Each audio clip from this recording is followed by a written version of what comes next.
Club today. We're excited to have everybody here for another day of virtual programming. On the schedule we have Little Did You Know with me, then we'll have Cooking Club with Bonnie, followed up by some art. So stick around and have fun today. Welcome to the Little Did You Know section with me, Brittany. Today I am going to show you guys how to make these really cool necklaces made of rock and wire. So let me show you what it looks like and then we'll get started. Alright, so this is what I'm going to teach you guys how to make. So I found a little rock and then I wrapped some wire around it and made it into a necklace. And I also have another example here of this. So let me tell you the supplies that we're going to need and then we'll get started on it. For supplies, you're just going to need a few basic things here, and you can always substitute these for different things if you don't have them at home. I have a hammer out because if you are finding a rock, so this one I actually broke down with a hammer because it was a really big rock. So if you want to make smaller sizes of rocks, you can use a hammer to break that down. Otherwise, you don't need a hammer. So yeah, you'll need a rock. You can find this outside. You can go to different rock shops, things like that, to find different rocks, or these little pebbles. I think they're put in like fish bowls and stuff, so you can use one of those. A rock you found outside at the store, whatever. And then just any kind of basic wire. And with the wire, it just kind of depends on what color you want. You can get gold, copper, silver, whatever you prefer. So now we have our supplies. Let's go ahead and get started. Okay, so what you're going to do is take some wire, and I've just cut a little bit here, and then you're going to place your rock however you want it to sit. So if you want it to sit like this, or like this way, whatever direction you're interested in. And I'm just going to kind of start by wrapping the bottom. So this wire is really, really flexible, which is perfect for this. And this project is really, really cool because you can honestly do whatever you want. So I've seen these wrapped with tons and tons of wire if that's the style you're into, or if you just like minimal wire, like that's really cool too. And that's what I really love about this project, is that you can put your own personal like flair to whatever you want to do. So, and what I'm doing now is I'm basically just like taking it and I'm kind of doing like a little wrap everywhere. And I am just kind of like looking around and seeing what I like, how much wire I want. Sometimes it's cool to like I did right here, to dip underneath it to give it kind of a more aesthetic look. You can do little twists and turns. Let me show you on the other one. So like this one, I took this little piece right here and I wrapped it around because I thought that was kind of cool. And like up here I have a little bit more wire. So yeah, just take it, get your wire, and just start kind of wrapping it around and checking it as you go and be like, oh, this looks cool, or oh, maybe I'll like move it over here or whatever, and just keep going and twisting it around. Alright, so once you have wrapped it around in the way that you like, and you're like, yeah, okay, that looks amazing, then you're going to decide how the necklace is going to hang. And if you don't want to make a necklace, that's okay too. You can make this into a keychain, I don't know, a bracelet. Like honestly, you can make it into lots of different things, just have to get creative with it. But let's say we're making it into a necklace. So we're going to decide which way the necklace is going to hang. So as you can see, I kind of already decided that I want it to hang like this from the top. So I'm going to bring the rest of my wire up here, and we are going to make a little loop so we can put some string or thread or something on it in order for it to hang like a necklace. So what I'm going to do now is I'm going to take this top part and I'm going to fold it down here, giving us a nice little loop here. And then I'm going to take this other wire and I'm going to start wrapping it around the other one. As you can see, I'm just like wrapping it around the side just to kind of give it a closed, a nice closed, polished look here. And then with this little extra one, sometimes you can either clip it or you can get a hammer and kind of smash it down a little bit so it doesn't, like, you know, cut you or anything. And I don't have any clippers, so I'm gonna just hammer it down just a little bit so it's not sharp on my skin. Just a few little taps. Little taparoo. And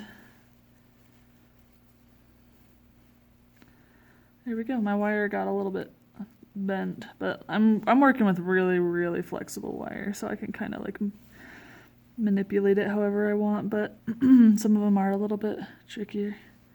Okay, and there you go, just like that.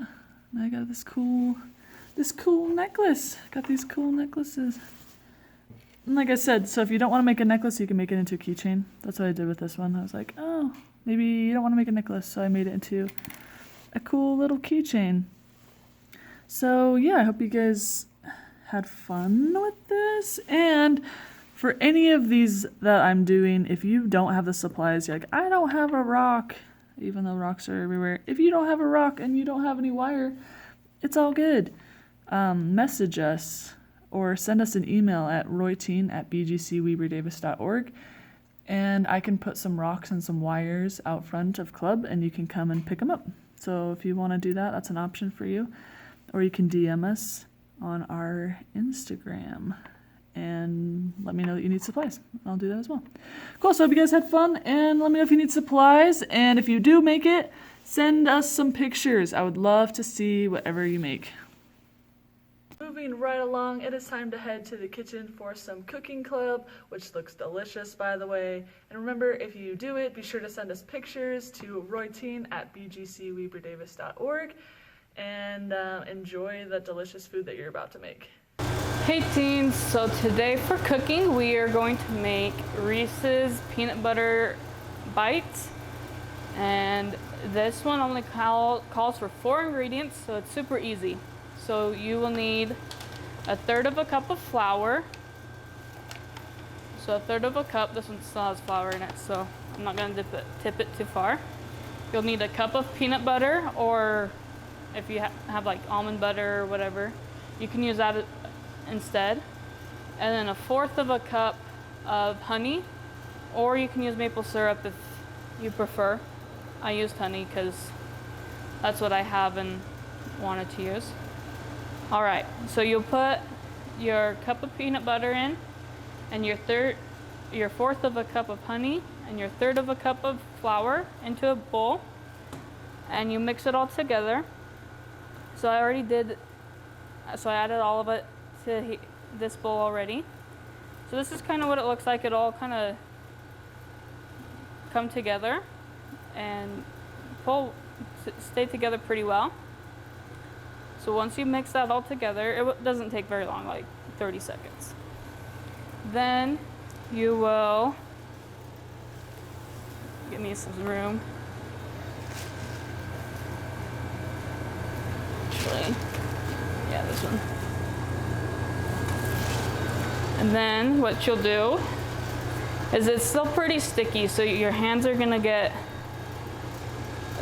really sticky if you don't add flour to your fingers to roll them, because you want to roll them into balls. You can flatten them if you want. I'm not going to. So what I do is I just have some flour in this measuring cup, and it's gonna make a little bit of a mess, but that's okay. And I'm just gonna put some on my hands so it doesn't stick to me as much.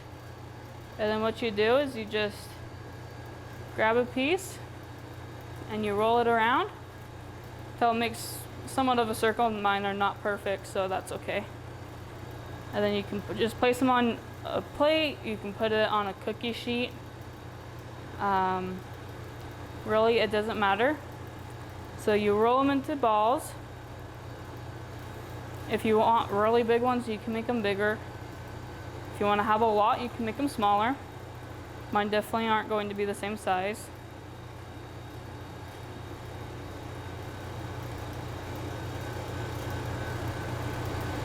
And I put flour on about between every ball because it takes in quite a bit, to be honest. And I don't want a lot of this on my hands after I'm done. It's easier to wash off the flour, I feel like. All right.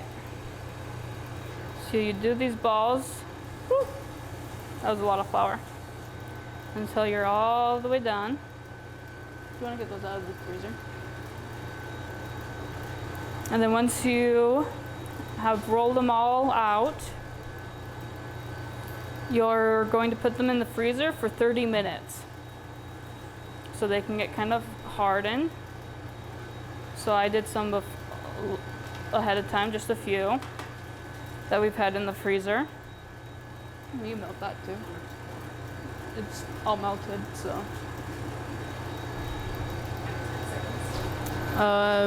Might be more like 30. Let's just have to see, I guess. So you go for it.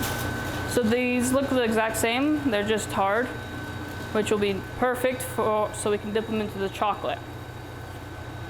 So I'm gonna keep rolling these out while we're melting that chocolate. So the chocolate is just chocolate chips, and it says a cup of chocolate chips. So when I made them before at my parents', I used more than a cup. I think I was putting the chocolate on a little thick because I didn't melt it, so it was super runny. So it depends on how you dip them, how much you'll use.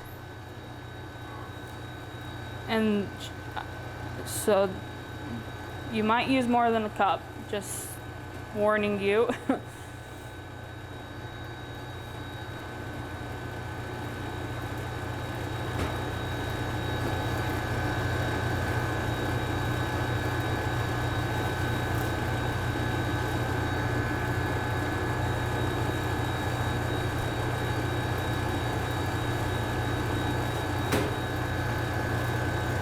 Keep rolling these.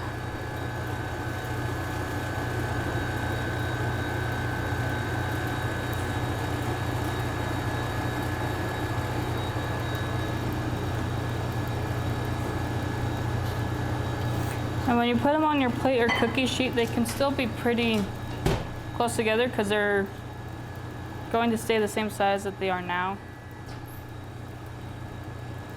So I'm just gonna scoot those closer together.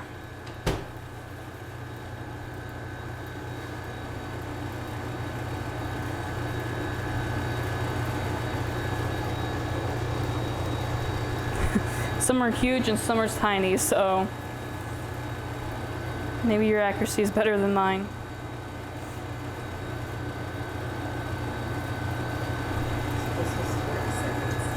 What are you doing? Filming? Are you making? We're filming?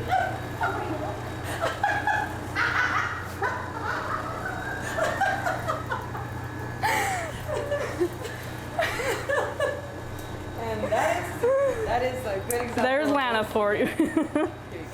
Okay. You want me to put those in the freezer? Yeah. All right, so once you pull them out of the freezer and they're nice and hard and cool, you'll melt your chocolate. So it's kind of runny. Gonna grab me a spoon. So you just put it in the chocolate, and then I just use a spoon to get chocolate all over the ball.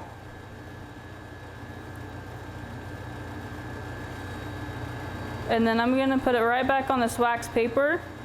I'm using wax paper because when I made them earlier, I didn't, and the chocolate stuck to my plate, and so you lost chocolate. So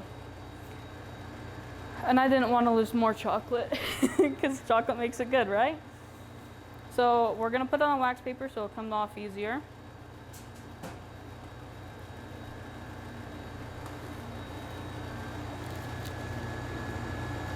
Try not to drip chocolate everywhere.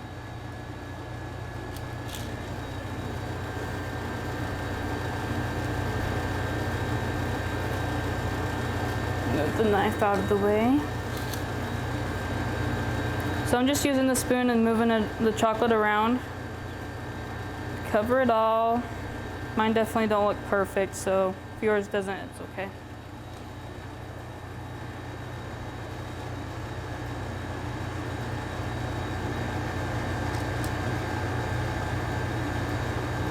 So once you get them all covered in chocolate, you will put them in the fridge until the chocolate gets hard.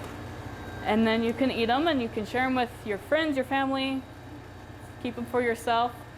And so have fun and enjoy your Reese's peanut butter cup bites. So have fun. See, that recipe looks delicious.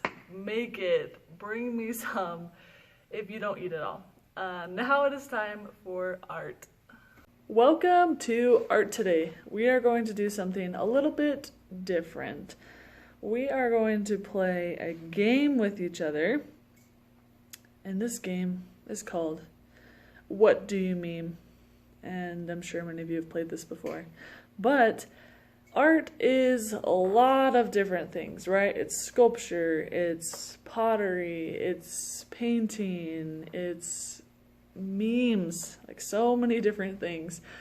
So for today, I want to talk a little bit about memes. So as you guys already know, I know you all know memes very well. You all speak in memes, if that makes any sense. Memes are images with little captions, right? And a lot of time they're really funny and ironic or sarcastic or lots of, different things like that. So the challenge for today is I want you to send your favorite meme to us at royteen@bgcweberdavis.org.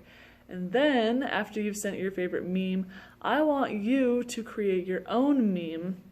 So I want you to go online, search up a random thing, maybe a cat or a taco or a lamp. I don't know. I'm just spitballing here, but you get the point. Search up something super random, something really funny or serious or whatever. And then you're going to create your own caption for that meme. And then you're going to send it to us. And then we're going to repost it on our Instagram. So again, send us your favorite meme. That's your first task. And then the second one is to go online, find a picture, and then create your own caption to that picture. And I challenge you to not use the classic meme templates. Like you guys know, like there's lots of pictures that people always use for memes, and those are hilarious and we love them. But I want you to try to find a picture that hasn't never been used before and create your own meme with it. And then send it to royteen@bgcweberdavis.org. So art's a little bit different today, and I hope you guys accepted the challenge, and I'm excited to see all of your hilarious memes. Have a great day. Hope you guys had fun today, cooking, creating art, and having fun with us. Remember to tune in tomorrow, and have a great day.